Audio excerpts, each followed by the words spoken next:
दोस्तों लाइव तस्वीरें आपको इसमें फरकपुर थाना से दिखा रहे हैं। आपको बता दें कि तमाम जो है हिंदू संगठन आज यहां पर इकट्ठे हुए दिखाई दे रहे हैं। और आपको बता दें कि मामला क्या है। जी हां, बता दें कि संतोष एएसआई के द्वारा जो है बेटियों के ऊपर गलत टिप्पणी की जाती है, जिसको लेकर तमाम हिंदू संगठन जो है आज यहाँ पर इकट्ठे हुए दिखाई दे रहे हैं। और आपको बता दें कि कहीं ना कहीं बेटियों के ऊपर जो गलत टिप्पणी है वो यहाँ पर की गई है, जिसको लेकर जो है तमाम हिंदू संगठन आज फरकपुर थाना पहुंचे हुए हैं। और आपको यह भी जानकारी दे दें कि एक तरफ जहां बेटी बचाओ बेटी पढ़ाओ के नारे लगाए जाते हैं और कहा जाता है कि बेटी बचाओ बेटी पढ़ाओ, और वहीं दूसरी तरफ जो है बेटियों पर गलत टिप्पणी जो है वो कहीं ना कहीं की जाती है, जिसको लेकर तमाम हिंदू संगठन, जी हाँ, सारे हिंदू संगठन जो है यहाँ पर इकट्ठे हुए दिखाई दे रहे हैं। एक बार बातचीत भी करने का प्रयास करेंगे और जानने का भी प्रयास करेंगे क्या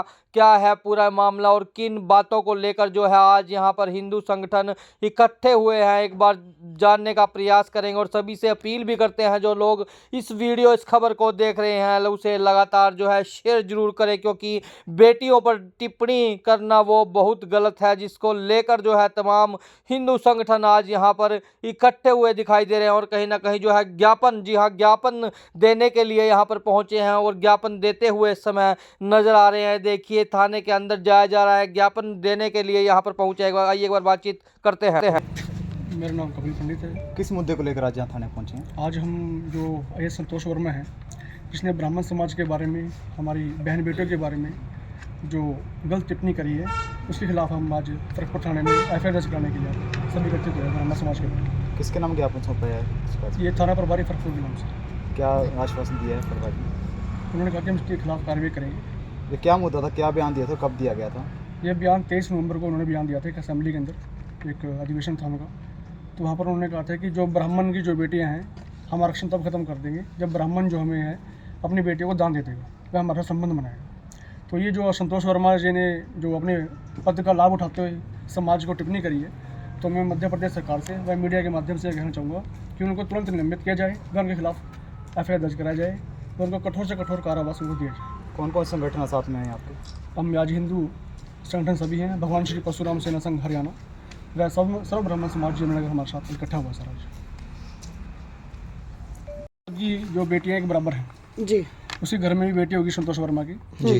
तो मैं आपके मीडिया के माध्यम से अपने ब्राह्मण समाज से के माध्यम से कहना चाहूँगा कि जो मध्य प्रदेश सरकार है, इस जो ये मंदबुद्धि है संतोष वर्मा, इसके खिलाफ सख्त सख्त कार्रवाई करे और जिस दायित्व पर बैठा हुआ उसको निलंबित करे। अगर ब्राह्मण समाज एक शांत समाज है, अगर ये भटक गया तो परशुराम बनने में समय नहीं लगेगा। तो और आगे से जो भी ये लोग जो बयान देते हैं समाज के प्रति, तो वो भी कान खोल के सुन ले। ये परशुराम सेना है, अगर ये एक बार धरातल पे आ गई ना तो संभालना मुश्किल होगा जी।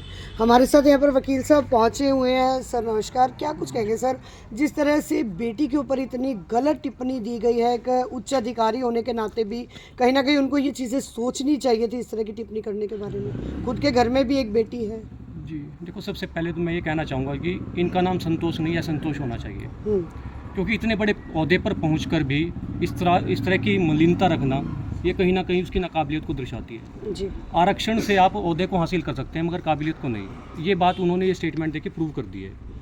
और इतना बड़ा अधिकारी होने के बाद इस तरह की मानसिकता रखना, ये समाज को बांटने का काम करती है। ये कुछ जो लोग हैं ये कहते हैं कि जो ब्राह्मण लोग हैं वो ज़्यादा से ज़्यादा इनका शोषण करते हैं, मगर मैं ये कहता हूँ कि जो कुछ इस समाज के कुछ पढ़े लिखे लोग हैं यही अपने समाज को शोषण कर रहे हैं और अपने समाज को तिरस्कृत कर रहे हैं।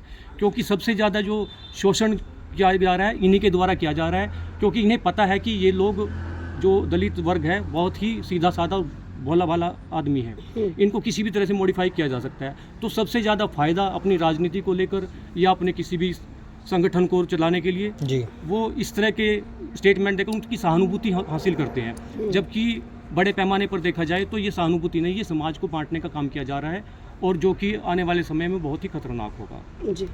तो इस तरह का बयानबाजी इस तरह की नहीं करनी चाहिए।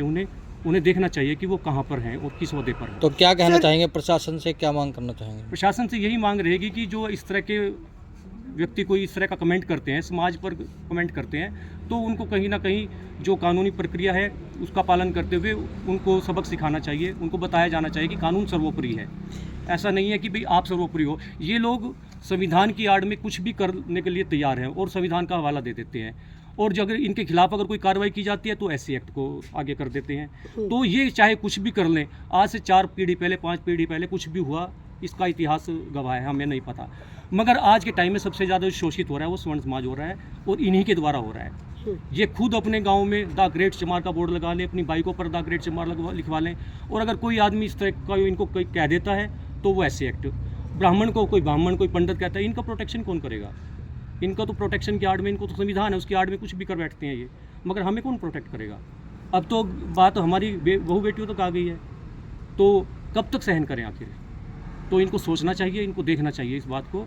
और अगर ऐसा नहीं है तो समाज में देखो 2 गुट बनने में कोई ज़्यादा टाइम नहीं रहा, क्योंकि एक तरफ से इन्होंने अपना वो आर्मी तैयार कर लिया है, दूसरी तरफ हिंदू समाज को ही बांट रहे हैं ये लोग, जबकि हिंदू समाज अलग नहीं है, शूद्र अलग नहीं है, दलित अलग नहीं है। बार बार मनुस्मृति का हवाला देते हैं। मनुस्मृति में भी कहा गया है कि शूद्र जो है वो पूरे शरीर का भार ढोता है। वहाँ पर ये नहीं कहा गया कि शूद्र कमज़ोर है, शूद्र एक कोई ऐसा है कि जो काबिल नहीं है हमारे साथ बैठने, ऐसा नहीं है। शूद्र जो है वो पूरे शरीर का एक भार होता है, जिस तरह से पैर, इस तरह से शूद्र सारे समाज की आधारशिला है। सर, आप खुद एक वकील हैं, न्यायालय में जाते हैं, रोज़ाना केस आते हैं बेटियों को लेकर, लेकिन अगर बात की जाए हिंदुओं को लेकर, अगर कोई मुद्दा इस तरह का उठाया जाता है तो कहीं ना कहीं उन हिंदुओं को ही टारगेट कर दिया जाता है, उल्टा उन्हीं के ऊपर ही पर्चे दर्ज कर दिए जाते हैं। बिल्कुल, दरअसल देखो वो कहते हैं कि घर में ही अगर मान लो हमारी एकता नहीं है तो बाहर का तो फ़ायदा उठाएगा ये। तो हम लोग बंट गए हैं, ठीक है। आज हम ब्राह्मण हैं, क्षत्रिय, कोई जाटव है, कोई यादव है, कोई नाई है, कोई पंचालक, कुछ भी है, तो हर आदमी अपने आप को ग्रेट बनाने में लगा हुआ है कि मेरा संगठन सबसे मजबूत, मैं सबसे ग्रेट हूँ। मगर हिंदुत्व का क्या होगा? बट जाइए, और बंटोगे तो देखो कटोगे। तो इस तरह से की भावना नहीं होनी चाहिए। सबसे पहले हम भारतीय हैं और हिंदू हैं।